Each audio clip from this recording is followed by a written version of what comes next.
पूछते हैं लोग, कहां खोजें परमात्मा को। पूछते हैं कि जो भीतर ही छिपा है वो भूल कैसे गया है।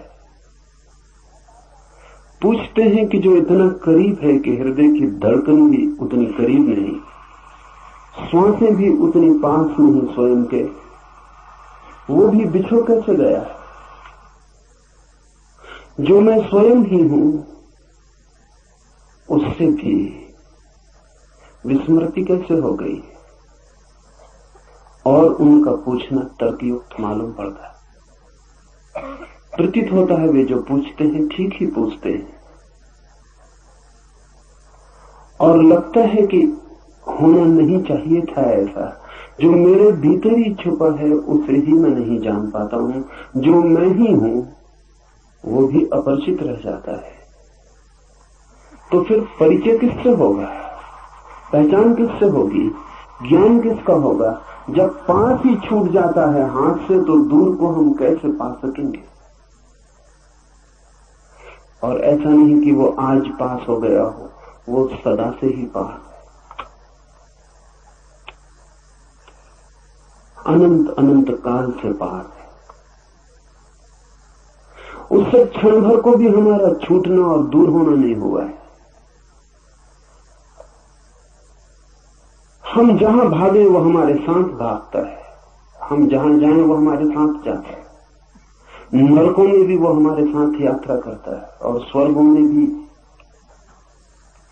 पाप में भी वो हमारे साथ उतना ही खड़ा होता है जितना पुण्य में।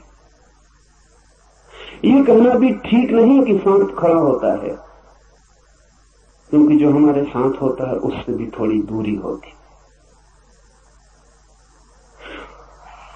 हमारा होना और उसका होना एक ही बात है। अगर ये सच है तो इस जगत में बड़ा चमत्कार हो गया कि हम अपने को ही खो बैठे। जो असंभव मालूम पड़ता है, अपने को कैसे खोया जा सकता। अपनी छाया तक को खोना मुश्किल है, हम अपनी आत्मा को खो बैठे हैं। ये कैसे हो सकता है? और ये हुआ है। उसके होने की घटना कैसे घटती है वही इस सूत्र का सार है। इस सूत्र में प्रवेश करने के पहले इसके बुनियादी आधार समझ लें।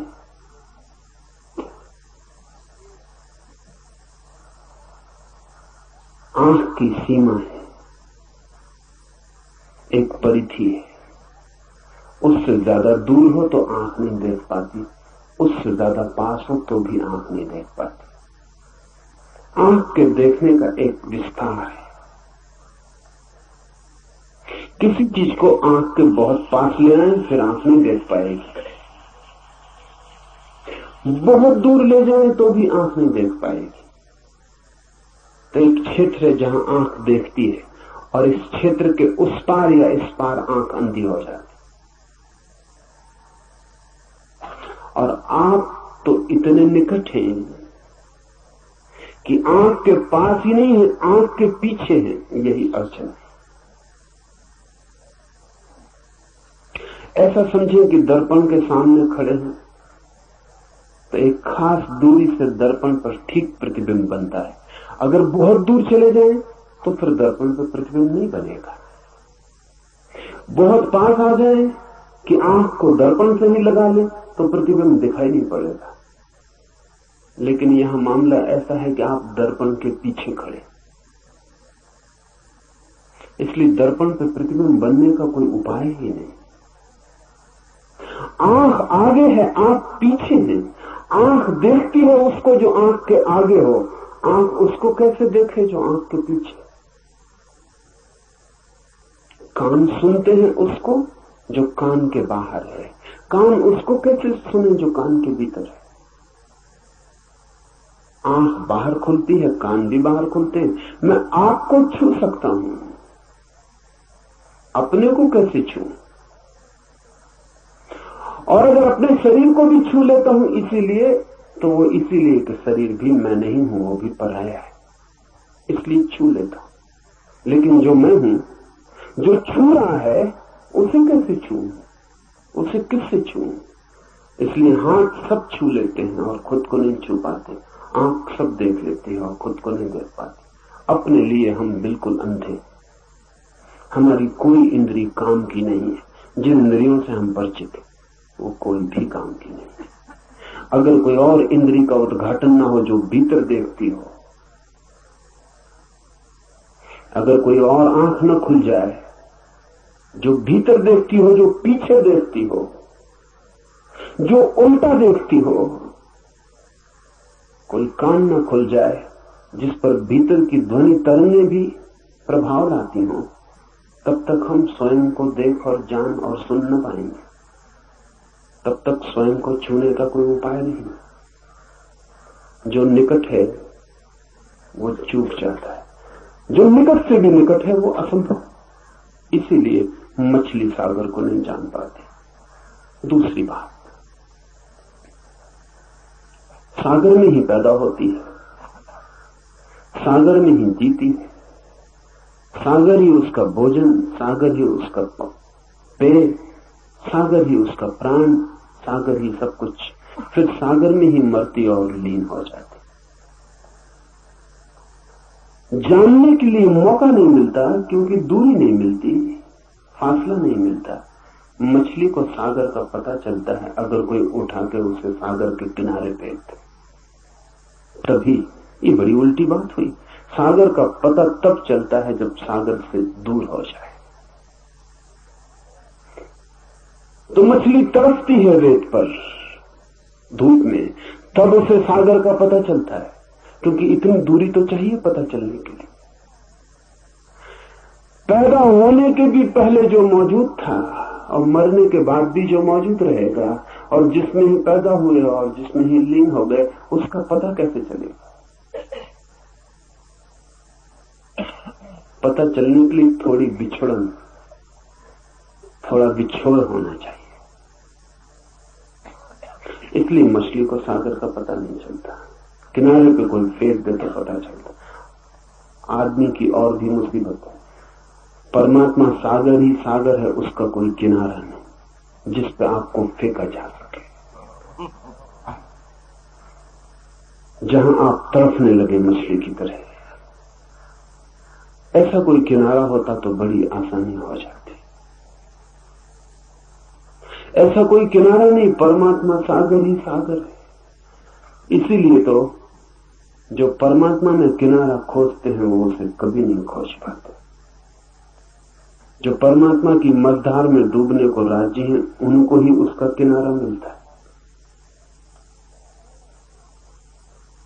किनारा है ही नहीं, खोजने का कोई उपाय नहीं। और किनारा हो भी कैसे? सब चीजों का किनारा हो सकता है, समस्त का किनारा नहीं हो सकता, क्योंकि किनारा बनता है किसी और चीज से। नदी का किनारा बनता है, सागर का किनारा बनता है किसी और चीज से। परमात्मा के अतिरिक्त कुछ और नहीं है जिससे किनारा बन सके।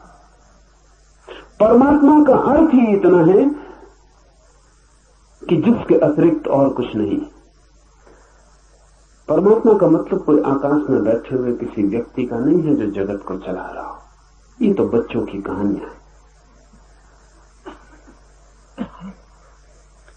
परमात्मा से अर्थ है उस तत्व का जिसके अतिरिक्त और कुछ भी नहीं। ये उसकी वैज्ञानिक परिभाषा हुई। परमात्मा का अर्थ है समस्त, सर्व, सब कुछ, जो भी है। जो भी है उसका कोई किनारा नहीं हो सकता है, क्योंकि उसके अतिरिक्त कुछ किनारा बनने को बचता नहीं है। इसलिए परमात्मा मझधार है, वहां कोई किनारा नहीं। जो डूबने को राजी है वो उबर जाता है, जो उबरने की कोशिश करता है बुरी तरह डूबता है।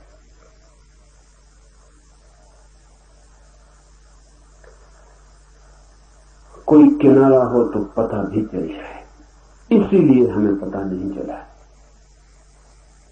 उसी में हम हैं, जिसे हम खोजते हैं उसी में हम हैं, जिसे हम पुकारते हैं उसे पुकारने की जरा भी जरूरत नहीं है, क्योंकि इतना भी दूरी नहीं है कि हमारी आवाज हमें जोर से पुकारनी पड़े। इसलिए कबीर ने कहा है कि क्या तुम्हारा खुदा बहरा हो गया जो तुम इतने जोर से अजान पढ़ते हो? क्या तुम्हारा ईश्वर बहरा हो गया जो तुम इतने जोर से पुकारते हो?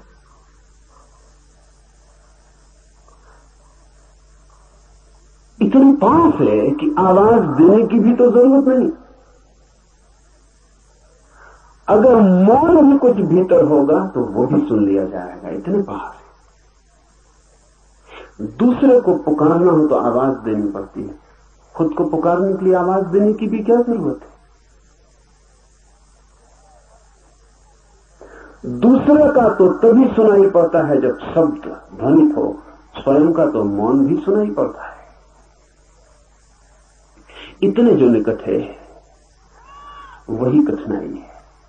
इसे ठीक से ख्याल में ले लें कि सत्य से हम इसलिए चूक गए हैं क्योंकि हम उसी में पैदा होते, उसी से बनती हमारी मांस मज्जा, उसी से निर्मित होती हमारी हड्डियां, वही है हमारा श्वास, वही है हमारा प्राण, वही सब कुछ है। अनेक अनेक रूपों में, अनेक अनेक द्वारों से हम उसी का जोड़ हैं, उसी का खेल।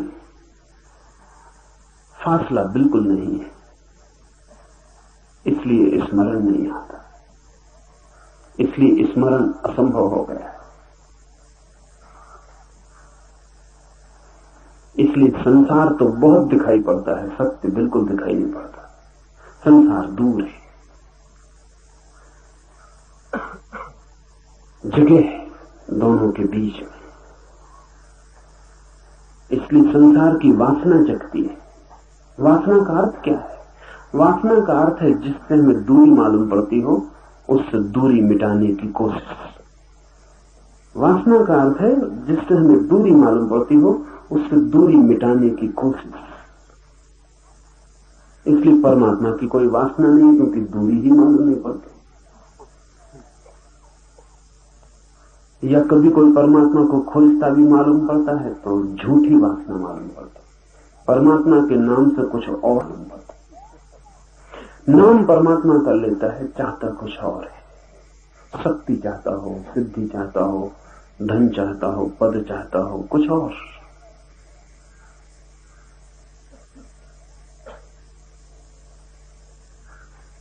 एक मित्र मुझे आके कहते थे कि जब से आपके शिविर में, साधना में लीन होने लगे बड़ा लाभ हो रहा है।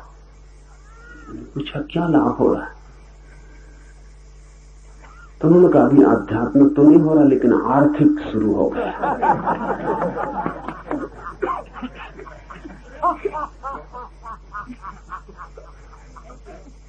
ठीक, आध्यात्मिक की इतनी जल्दी भी क्या है? टाला जा सकता, स्थगित किया जा सकता। आर्थिक तत्काल है।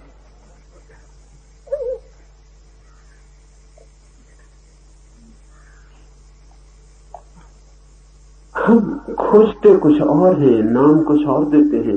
जहां जहां हमने परमात्मा लिख छोड़ा है, अगर जरा हम लेबल उखाड़े तो भीतर कुछ और पाया जाएगा। हम कुछ और चाहते हैं। जो आदमी कुछ और चाहता है परमात्मा के नाम से, वो आदमी उससे ज्यादा बेईमान है जो सीधा संसार चाहता है। कम से कम एक ऑनेस्टी, एक ईमानदारी है, एक प्रामाणिकता है। एक आदमी कहता है मैं धन चाहता हूं, एक आदमी कहता है मैं काम वासना चाहता हूं, एक आदमी कहता है मुझे पद चाहिए, अहंकार की तृप्ति चाहिए, एक आदमी कहता मैं तो परमात्मा चाहता हूं। लेकिन परमात्मा की चाह में मन उसका कुछ ऐसा ही है कि एक दिन दुनिया को दिखा दूं कि मेरी मुट्ठी में परमात्मा थी। इसलिए परमात्मा की खोजी को अगर ख्याल से देखें, अगर उसका अहंकार बढ़ता जाए तो समझना कि उसकी खोज किसी और चीज की। अहंकार क्षीण होता जाए, टूटता जाए, विसर्जित होता जाए तो ही समझना कि खोज परमात्मा की।